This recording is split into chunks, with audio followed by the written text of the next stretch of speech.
What a Catch, Part 112, a Miraculous Ladybug Fanfiction. If you have not heard the previous 111 parts of this story, you can find a link to them in the description box below. If you haven't already, make sure you give this video a thumbs up and leave a comment in support. Now then, on to What a Catch. Unlike the rest of the group, Lila was not happy to get her memories back. On the contrary, they scared her because they proved she hadn't changed at all. The last few years Cat Blanc, protected her with false memories of moving on past Hawkmoth and her teenage drama, but now she knew the truth. She was just as much an attention-seeking woman as she was during her teenage years. She could feel Hawkmoth calling her even now, coercing her into temptation. Lila realized she was at a crossroad. She could give in to temptation, close her ears and worry her newfound circle would never take more than a moment to lose their faith in her. Adrien didn't have memories of his akumatization, and she was grateful for that, but there were too many loose ends floating in the sea of lost time. Something would catch up to her.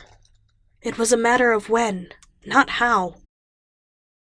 Lila knew how it would go down. Marinette would catch her. She always did, no matter how many times their charade circled the other. She had to play detective and ruin her life. Yeah, maybe she deserved it, but she wasn't a saint either. She used her influence as Ladybug to... No, Lila. Calm down. Deep breaths. Remember what your therapist said. Granted, Marinette was the reason Lila needed therapy in the first place. That and a childhood of manipulation and craving attention, but it was easier to put a face to the problem than assuming responsibility. Her empty apartment greeted her with silence. It was a stark difference when compared to the last few days of giggling couples and lengthy conversations with Kwame. She didn't like it. The emptiness made her time feel longer and her thoughts more intense. What should she do next? What could she do next? Unlike the others, Lila had no partner to talk to, romantic or otherwise. Well, Nathaniel didn't count. He was even more of an outsider than she was. It's not like she could go online and order a Kwame. Wait. Maybe she could. Get a Kwame, that is. If she found whoever gave Marinette and Adrien their Miraculous, then perhaps there'd be one for her as well. It was worth a shot, right? She could feel Hawkmoth tuning into her and stiffened. She should cooperate with him for now and get herself back on his good side.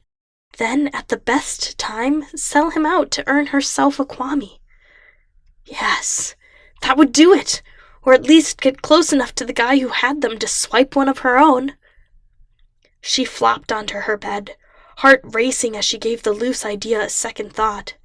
If she went through this, she might get everything she ever wanted. But if it went south and Lila went with Hawkmoth, she'd have his protection. She hated herself for thinking it, but this was one of the best plans she'd come up with. Sure, it was sly, but a girl has to look out for herself, right? Lila pulled a blanket over her head and closed her eyes, blocking out obtrusive thoughts. Choose the right. You can do it, Lila. You can choose the right path. She hoped she was right.